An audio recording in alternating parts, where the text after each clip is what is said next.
Batista is going to die in Dexter Resurrection. Here's how I know. Basically, every time that characters in drama shows like Dexter Resurrection, specifically main characters or main-ish characters, have sign-off scenes where they instigate definitive, heartfelt conversations with other main or main-ish characters, specifically when they affirm love or friendship in a real and profound way, it tends to telegraph that they're going to die in story sooner rather than later. Besides which, every time specifically in the Dexter television franchise, the characters, main-ish, or otherwise, make it their mission to catch or expose Dexter and get close to accomplishing the task, they most definitely are going to die. There have been maybe a couple exceptions to that rule, like Angela Bishop and Detective Quinn, but the key difference with them was that they both backed off before they reached the end of the line.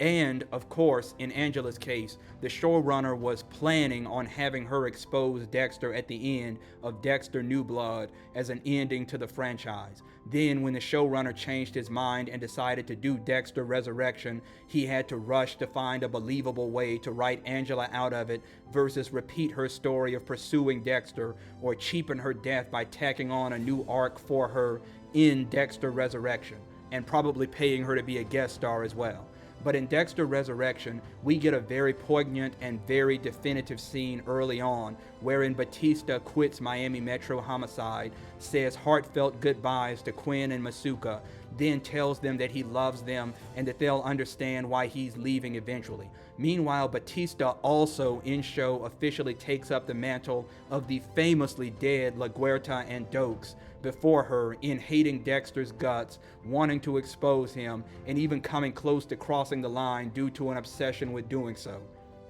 When you take that together with how there's actually going to be an episode named after Batista right before the season finale, and how Batista has affirmed more than once in story that he refuses to let his quest to catch Dexter go, I think it's pretty safe to say that the man is gonna die and that it'll likely happen in his own namesake episode, and the scene where he told Quinn and Masuka that they'd understand what he was doing eventually will likely be paid off by having him framed posthumously as the real Bay Harbor Butcher, or maybe the mastermind behind whatever Leon Prater is masterminding in New York, or something like that. Then again, who knows, maybe the show's creators will pull a bait and switch with the audience expecting us to predict Batista's death based on previous patterns in the Dexter franchise and executing a totally surprising twist at the last minute instead. Like, subscribe, and tell me what you think in the comments below, but either way,